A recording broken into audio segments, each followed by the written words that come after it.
आपको बताने जा रहा हूँ कि जब आपके शरीर में कोई नकारात्मक शक्ति वास करती है तो आपके मन पर वो क्या प्रभाव डालती है, आपका मन कैसा हो जाता है उस नकारात्मक शक्ति के कारण।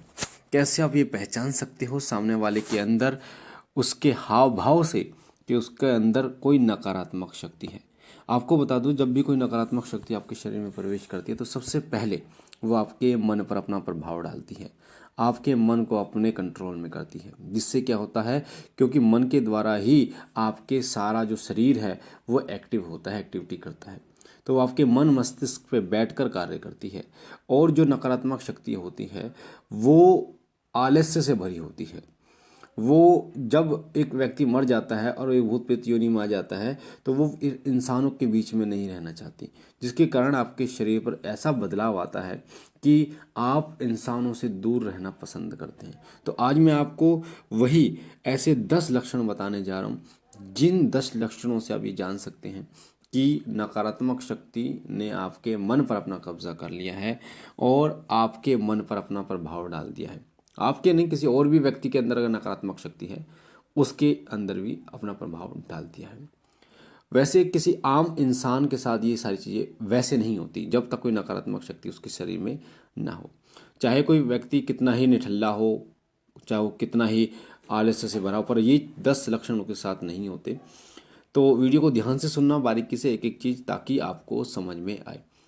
एक बात और बता दूं, नकारात्मक शक्तियाँ आपके शरीर में जो प्रवेश करती हैं वो लगभग 2 से 3% ऐसी होती है जो भेजी जाती हैं किसी तांत्रिक के द्वारा, किसी भगत, किसी मौलवी के द्वारा भेजी जाती हैं, किसी ने आप करा दिया है। बाकी जो 97% हैं वो सब लगी लिपटी होती हैं। चौराहे से लग गई है या कोई अर्थी जा रही है और अर्थी पे आपने बोल दिया, मतलब अर्थी को जा रही है आपके सामने और आपने बोल दिया चलो मेरे साथ। आपने उसको नहीं बोला तो उस अर्थी की जो आत्मा थी वो आपके साथ चल बैठती है। तो इस प्रकार कई ऐसी गलतियाँ होती हैं। शमशान के आसपास अगर आप हैं और आप किसी का नाम बुलाते हैं तो शमशान में उस नाम का बहुत से लोग मरे होंगे, तो वो आत्मा फिर आकर फिर वो आपके साथ चल लेती है। ऐसे बहुत सी घटनाएं घटित हुई हैं बहुत से लोगों के साथ। या फिर चौराहे से इस प्रकार होता है। तो अधिकतर जो नकारात्मक शक्तियां हैं वो लगी लिपटी होती हैं, यानी कि आपके इधर उधर से लग जाती हैं आपके शरीर में।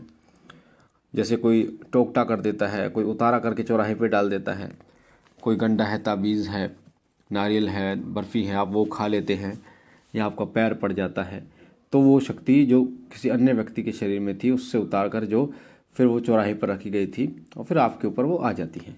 तो इन तरीक़ों से कोई नकारात्मक शक्ति आपके शरीर में प्रवेश कर जाती है और प्रवेश करने के बाद आपके शरीर को वो अपना समझने लगती है। और फिर वो जैसे वो जिंदी थी, जो वो शक्ति जब जिंदी थी, जब उसके पास शरीर था, वो आनंद लेती थी, उन्हीं वस्तुओं का आनंद वो आपके शरीर में रहकर लेती है। पर वो मेहनत नहीं करना चाहती, वो कोई कर्म नहीं करना चाहती, वो सिर्फ आपके शरीर में रहकर उन चीज़ों का भक्षण करती है, आनंद लेती है। तो आइए शुरू करते कौन कौन से 10 लक्षण हैं। सबसे पहला लक्षण होता है, जिस व्यक्ति के शरीर में नकारात्मक शक्ति होती है, चाहे वो खेल रही हो या नहीं खेल रही हो, उसके शरीर में बाहर आ रही हो या नहीं आ रही हो, उसका नाखून काटने को, बाल काटने को बिल्कुल भी मन नहीं करता। उसके नाखून बड़े जो हो जाते हैं, गंदगी बढ़ जाती है, बाल लंबे लंबे हो जाते हैं, बालों में शैम्पू करने का मन नहीं करता, साबुन लगाने का मन नहीं करता शरीर में, उसका ऐसा मन हो जाता है। दूसरा लक्षण होता है कि नहाने का मन नहीं करता उस व्यक्ति का। कई कई दिन हो जाते हैं, गर्मियों की बात कर रहा हूँ, गर्मियों में भी 2 तो 3 दिन या फिर हफ्ते में वो नहाता है, शरीर में बदबू हो जाती है, कपड़ों में बदबू हो जाती है, पर उसको कोई फर्क नहीं पड़ता। तो ये दूसरा लक्षण होता है। तीसरा लक्षण होता है, उस व्यक्ति का पूजा पाठ से वो दूर रहता है, वो मंदिर के आसपास भी नहीं जाता, उसको मंदिर से संबंधित जो चीज़ें हैं वो अच्छी नहीं लगती, पूजा पाठ उसे अच्छी नहीं लगती। चौथा संकेत होता है, चौथा लक्षण होता है कि उसे घंटी की आवाज़ या मंत्र या पाठ की आवाज़ से इरिटेशन होती है, चिड़चिड़ाहट होती है, बेचैनी लगती है, उसको घबराहट हो जाती है। तो वो ना तो खुद घंटी बजाता है, ना मंत्र जप करता है, ना पाठ करता है, और ना ही वो सुनना पसंद करता है। आप घंटी भी बजाओगे मंदिर में, या तो वो घर से बाहर चला जाएगा या वो दरवाज़ा बंद कर देगा कमरे का, ऐसा कुछ करेगा, क्योंकि घंटी की आवाज़ या फिर मंत्र जप या पाठ की आवाज़ उसे पीड़ित करती है। पांचवा जो लक्षण होता है वो होता है, वो अकेला रहना पसंद करता है। जिसके अंदर नकारात्मक शक्ति का साया होता है वो बंदा अकेला रहता है। वो व्यक्ति, वो उसके दोस्त यारों के साथ नहीं रहेगा या घर परिवार वालों के साथ नहीं रहेगा, उसका मन अजीब सा हो जाता है। वो अकेला रहना पसंद करता है, तन्हा रहना पसंद करता है, किसी से बात बहुत ही कम करता है, बहुत ही कम बात करता है, हंसता नहीं है, और जवाब भी देगा तो गुस्से में जवाब देगा, इरिटेशन में जवाब देगा। उसकी माथे की जो तोरियां वो हरदम चढ़ी रहती हैं। इस प्रकार उसका जो है व्यवहार हो जाता है। छठा लक्षण होता है वो दिन में बहुत ज़्यादा सोता है। जिस व्यक्ति के अंदर नकारात्मक शक्ति होती है वो व्यक्ति दिन में बहुत सोता है, सोता रहता है। उठेगा, खाएगा, पिएगा, सो जाएगा, उठेगा, खाएगा, पिएगा, सो जाएगा। ये उसका लक्षण होता है, जो छठा लक्षण है। सातवां लक्षण, उसको आलस से बहुत आता है, हर चीज़ में आलस आता है, कपड़े पहनने तक में आलस आता है। वो कभी बेड की चादर साफ़ करने में आलस आता है, कभी नहीं करेगा, या कभी भी घर में साफ सफाई नहीं करेगा, उसको इन चीज़ों में आलस आता है। नहाने में उसको आलस आता है, और उसको अपने घर के सफाई करने में आलस आता है, कपड़े धोने में आलस आता है। इस प्रकार से वो उसके अंदर आलस जो है वो कूट कूट कर भर जाता है। और जो सातवां लक्षण है, आठवां लक्षण है, वह काम करने को उसका मन नहीं करता। आठवां लक्षण काम करने को, खाएगा पिएगा और इधर उधर घूमेगा, काम नहीं करेगा।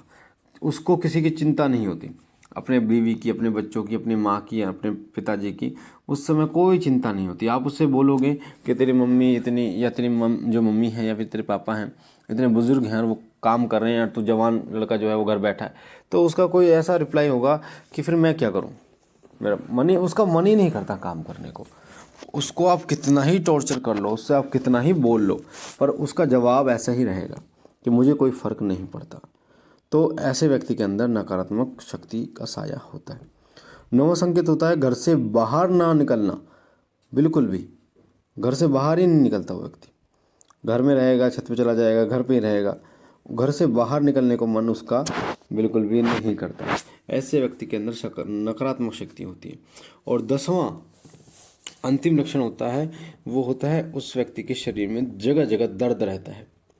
आप दवाई कराएंगे, इलाज नहीं, दवाइयाँ जो हैं वो लगेंगी नहीं उसको कमर में दर्द रहेगा, कंधों में दर्द रहेगा, घुटनों में उसको दर्द रहेगा, छाती में दर्द रहेगा, सिर में दर्द रहेगा, अलग अलग जगह पे दर्द उसको रहता है।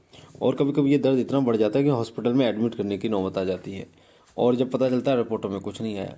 तो ये सारे लक्षण जो मैंने आपको बताए, ये 10 लक्षण, ये सब नकारात्मक शक्तियों के लक्षण होते हैं। इसलिए आपको अगर कोई व्यक्ति ऐसा मिले, किसी में ऐसे लक्षण दिखे, तो इसका मतलब उसमें नकारात्मक शक्ति का साया है। हम तो उस व्यक्ति को डांटते रहते हैं, उस व्यक्ति से बोलते रहते हैं, कई बार लड़ाई झगड़े हो जाते हैं, पर कहीं ना कहीं ये नकारात्मक शक्ति का ही एक साया होता है जो इन ऐसे कार्य करने पे उसे मजबूर कर देता है। तो अगर आपको ये लक्षण दिखाई दे तो आप समझ सकते हैं कि नकारात्मक शक्ति उसके शरीर में प्रवेश कर चुकी है।